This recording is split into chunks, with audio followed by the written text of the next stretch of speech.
बाबा जी की प्यारी सात संगत जी, सभी को प्यार भरी राधा स्वामी जी। आज की यह साखी एक चुड़ैल की एक सच्ची घटना है, तो इस साखी को अंत तक जरूर सुने। तो अक्सर एक परिवार पूरा रास्ता परमार्थ की बातें करते जाते हैं और मोबाइल या कार के रेडियो में सदगुरु के शब्द सुनना पसंद करते हैं। ऐसा माना जाता है जहां सदगुरु की बातें हो रही हो, सदगुरु के शब्द गाए और सुने जा रहे हो, उस जगह का जो एक ऑरा होता है उसमें बहुत ही पॉजिटिव एनर्जी अपनी जगह बना लेती है और नेगेटिव एनर्जी उस ओर के अंदर प्रवेश ही नहीं कर सकती। साध संगत जी, वह एक सत्संगी परिवार से जुड़ी हुई सच्ची साखी है।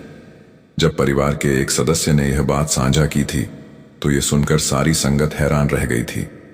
आप सभी से मेरी विनती है जी, साखी को पूरा जरूर सुनिए जी। इस परिवार में पति पत्नी और एक बच्चा है।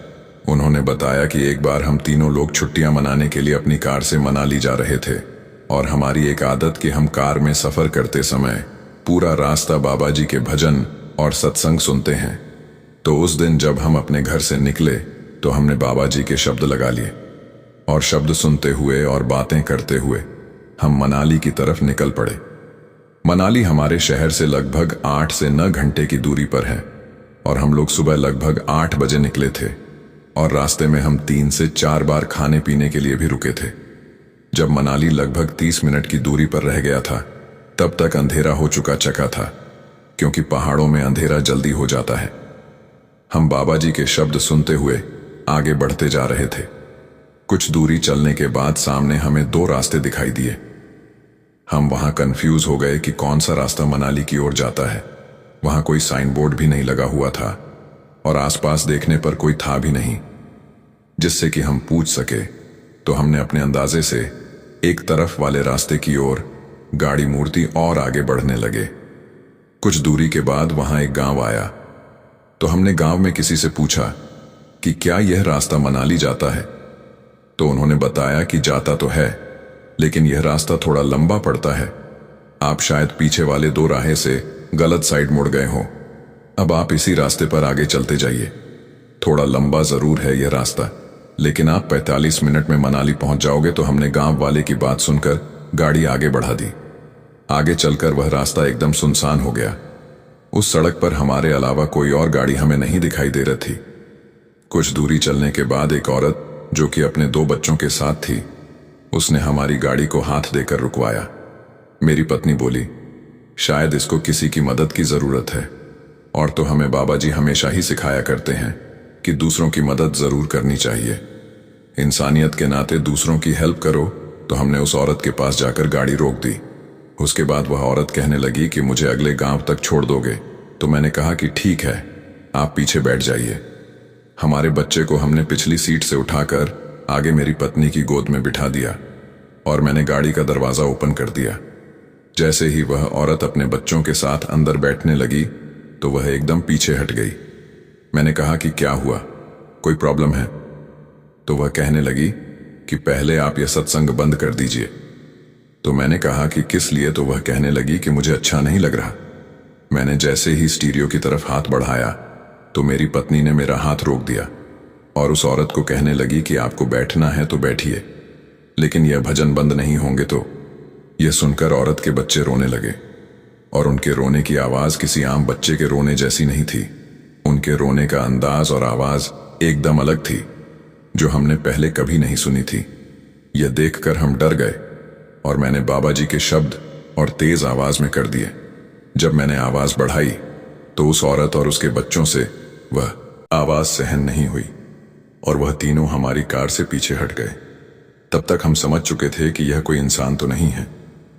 इसके बाद मेरी मां ने थोड़ा पीछे होकर पीछे वाली सीट का दरवाजा बंद किया और मैंने वहां से गाड़ी भगा ली। लगभग अगले 10 किलोमीटर तक हमें उस औरत और उसके बच्चों के रोने की आवाजें आती रहीं।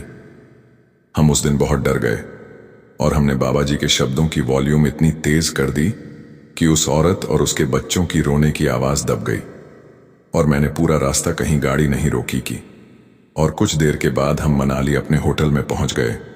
तब मैंने अपनी पत्नी से इस बारे में बात की तो हमें समझ आया कि बाबा जी कार में चलने की वजह से वहां नेगेटिव चीज एंटर नहीं कर सकी, क्योंकि जहां मालिक की चर्चा होती है वहां एक राह बन जाता है। और उस औरत को भेद पाना किसी नेगेटिव ऊर्जा के बस की बात नहीं होती। मालिक से बढ़कर और मालिक से ज्यादा ताकतवर इस संसार में दूसरी कोई चीज नहीं है। और जब यह नेगेटिव चीजें भी नेगेटिव भी इस चीज को समझती हैं कि ऐसे कमरे में घुस पाना उनकी शक्तियों के परे की बात है। साथ संगत जी, यह तो बात थी एक सफर की, लेकिन सत्संगी अक्सर घर में भी बाबा जी के शब्द चलाकर रखते हैं। जो ऐसा करते हैं तो यकीन मानिए कि आपके घर का और भी पॉजिटिव बन जाता है और आपके घर को ना कभी कोई काला जादू या नेगेटिव ऊर्जा कुछ बिगाड़ नहीं सकती है। जिस घर में नाम की चर्चा है उस घर में खुद बाबाज हर समय विराजमान रहते हैं। इसीलिए हमें ही अपने घरों में सुबह और शाम थोड़ी देर के लिए बाबा जी का सत्संग शब्द या साथियां चलाकर सुनते रहना चाहिए। ऐसा करने से हमारा मन भी पॉजिटिव होता है और घर का जो ऑरा होता है वह भी स्ट्रांग होता है और हमें गलत चीजों से बचा कर रखता है। हम अक्सर देखते हैं कि डेरे में जब लंगर बनाया जा रहा होता है तो बीवी सदगुरु के शब्द गाते हुए लंगर तैयार करती है।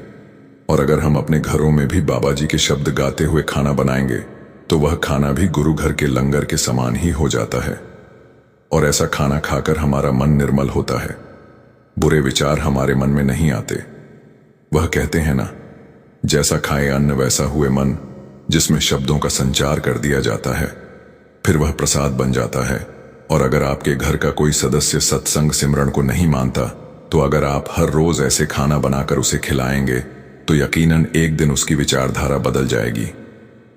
साध संगत जी, आज की यह साखी अगर आपको सच में अच्छी लगी तो कमेंट में राधा स्वामी जरूर लिखिए और साथ साथ अपने शहर का नाम भी जरूर लिखिए, जिससे हम जान सके कि बाबा जी की साखी कहां कहां सुनी जा रही है। और ऐसी प्रेरणादायक साखी सुनने के लिए संगत के अपने चैनल को सब्सक्राइब जरूर कीजिए, जिससे कि इस चैनल पर अपलोड की गई साखी आप तक पहुंचती रहे। राधा स्वामी जी।